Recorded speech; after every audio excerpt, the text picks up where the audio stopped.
A few days ago, I told you about The Matrix Resurrections and this tweet right here from IndieWire saying that it was the boldest Hollywood sequel since The Last Jedi. Now, that's a very, very bad comparison for literally any movie.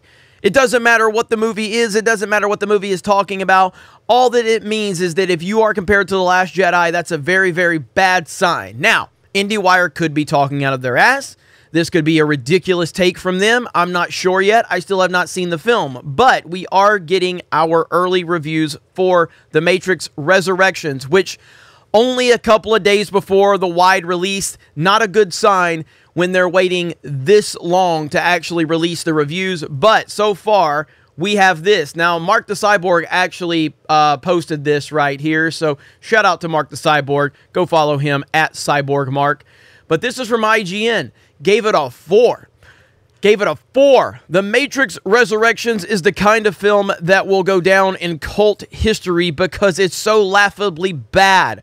While it's exciting to see Neo and Trinity again, and the new players are exciting additions to the complicated canon, so many good ideas are met with truly shoddy execution and an unbearable desire to be constantly meta that the best summary available is less than the sum of its parts. That is a brutal review from IGN, an absolutely brutal review.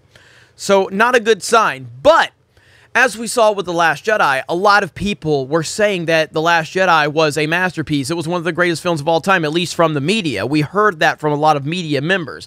So what are the overall reviews looking like for Matrix Resurrections so far? Right now, it's sitting at a 71% on Rotten Tomatoes. So that's not a terrible score. That's not a terrible score. That's 102 reviews in.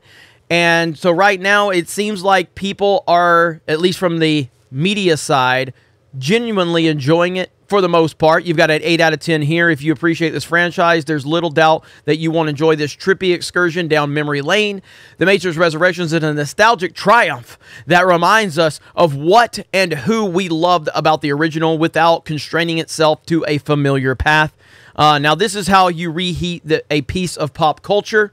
So you've got a lot of good reviews right there. 8 out of 10, a B+, 3 out of 4, 3.5 out of 5. Now you've gotten a couple of these, a 2.5. Some nice moments and performances, but overall, it's not.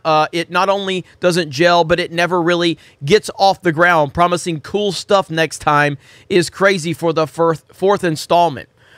So we'll see. I don't know how this is all going to land with the audiences. I think that this might be a pretty accurate description because when you have IGN trashing the movie like they did to that level, but you see some other reviews that are really happy with it. Ultimately, when the fans see it, the fans will ultimately decide how they feel about it. I've already talked to some people that have seen it, and I have not heard good things, but I will check it out. I'm not the biggest, I'm a big fan of the first Matrix film, but after that, I mean, I went into the third one going, okay, the second one was kind of meh, but the third one, this is going to be amazing. And it really kind of took all of my interest in this franchise away after seeing the third one. So leading into the fourth film, the only thing that I really care about is Keanu Reeves, because who doesn't love Keanu Reeves? But my excitement for this franchise is not really there, and then the trailers didn't really do anything to excite me, and then the things I'm hearing about the film and just the expectation of Hollywood in general hasn't really excited me, but we'll see.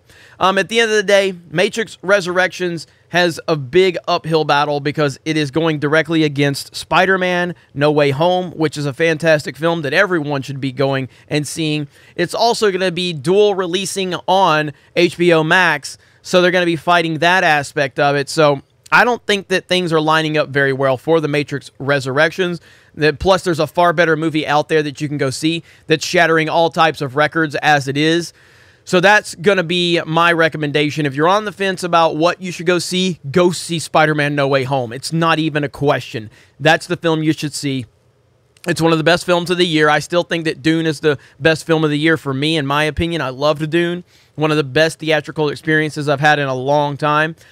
Ghostbusters Afterlife was decent, although I didn't like it as much as everyone else, but I still think it was a decent film. So we've had some good films here in the last several months, which is a really good thing, and that's something that we haven't seen a lot of in the last few years. So there has been some good movies They're out there. I don't think Resurrections are going to be one of them, but time will tell. Thank you guys for checking out this video. Have a great day, and we will talk to you later.